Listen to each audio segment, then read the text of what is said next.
Germany से गर्मा गर्म खबर है, बड़ी गिरफ्तारी हुई है। इरफान खान साहब के पास चलता हूँ। जी अस्सलाम वालेकुम।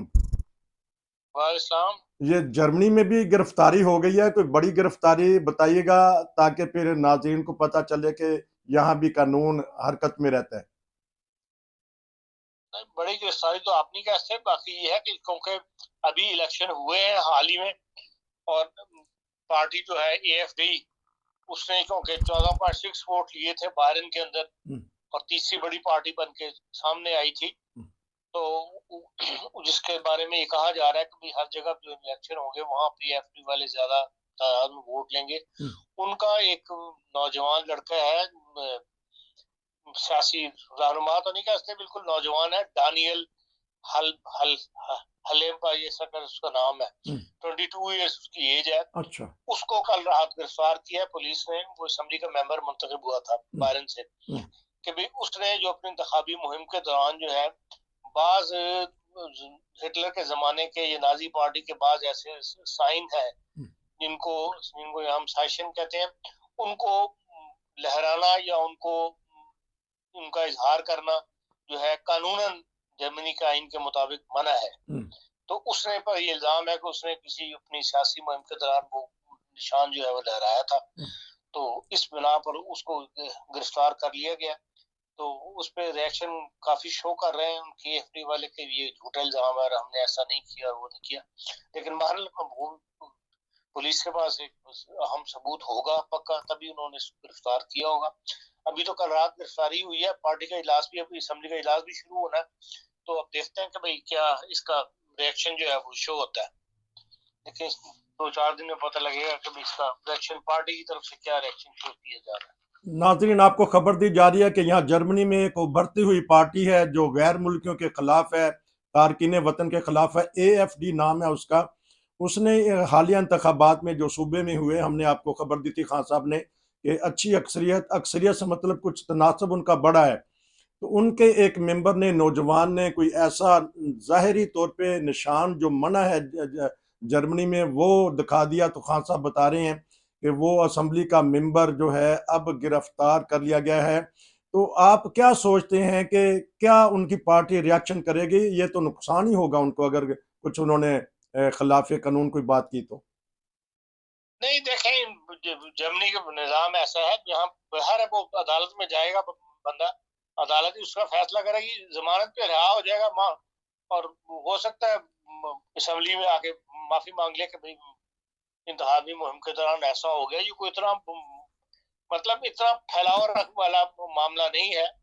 लेकिन बहरहाल क्योंकि कानून मौजूद है, कानून की खिलाफ वर्जी हुई है, इसलिए उन्होंने इसको पकड़ लिया है। तो बाकी इसका कोई ऐसा रिएक्शन नहीं होगा कि आप समझे कि लोग सड़कों में निकल आएंगे कि जिस बंदे को रिहा करो, ये वो करो। यहाँ तक नहीं नौबत जाएगी, बल्कि ये कभी अदालत से मामला जो है क्लियर हो जाएगा। तो हमदर्दी का भी खतरा है कि ज्यादा हमदर्दी अब उनके साथ होगी क्योंकि वो पकड़ा गए। वैसे ही उनको साथ हमदर्दी जो है बढ़ रही है कि आजकल, कि भाई यहाँ पर जो गैर मुल्कियों के साथ तादाद बढ़ी हुई है, उसके अंदर जो एएफडी है उसका वो फायदा उठा रही है, और ज्यादा ज्यादा लोग जो है वो एएफडी को वोट दे रहे हैं बजाय एसपीडी वगैरह को। और जो सियासी पार्टियां हैं वो भी उस तरफ आ रही हैं कि भाई हम बहुत ज्यादा जो गैर मुल्कियों को कानून साजी करके तो अपने मुल्क में आबाद कर रहे हैं। उसके लिए अभी ये जो हमारे जर्मन चांसलर हैं ओल्फ शोल्ज साहब, वो आजकल नाइजीरिया और घाना गए हुए हैं। तो इसी वीकेंड पे गए हैं।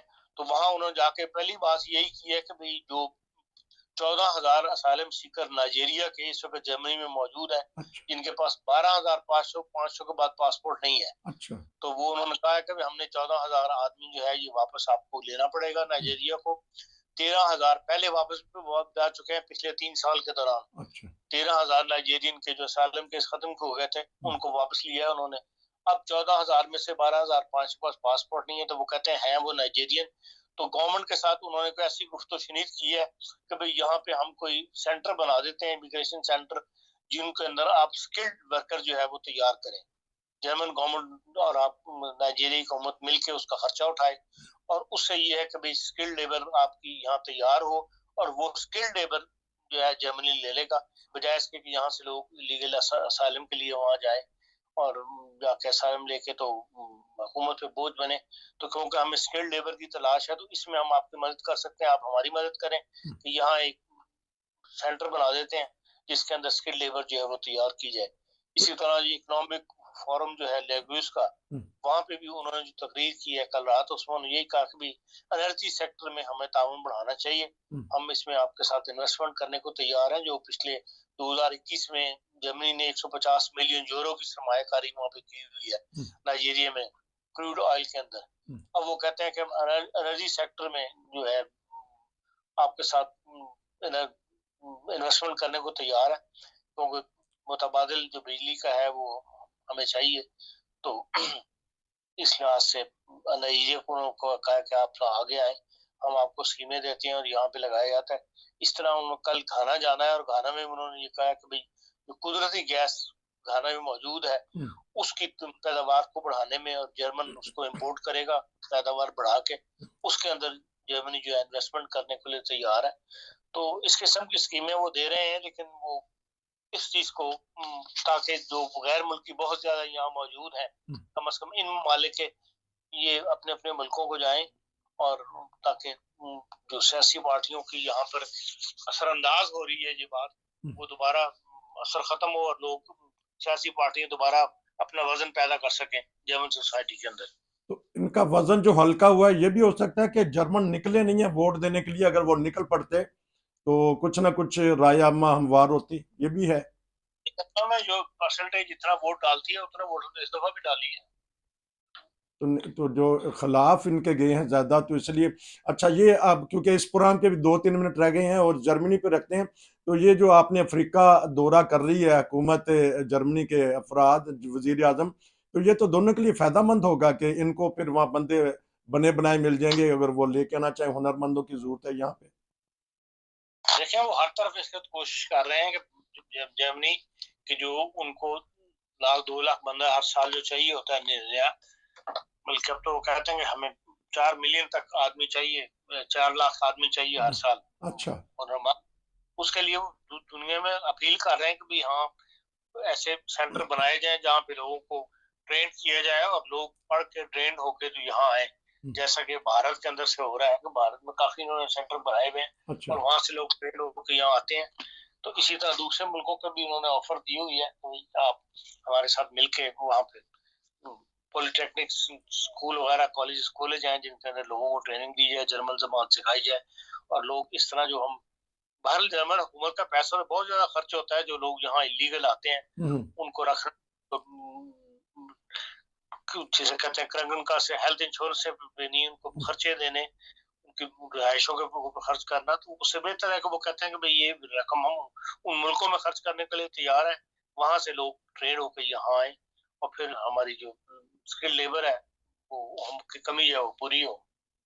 4 लाख आदमी आप कह रहे हैं कि जर्मन को हर साल चाहिए हुनरमंद के तौर पे, ज्यादा किस शोबे में? आपने पहले भी एक बताई थी, तो ताकि अच्छा हेल्थ में बहुत चाहिए। फिर ये है कि भाई आपकी जो जितनी भी मशीन बाव है उसमें बहुत ज्यादा बंदा चाहिए उनको।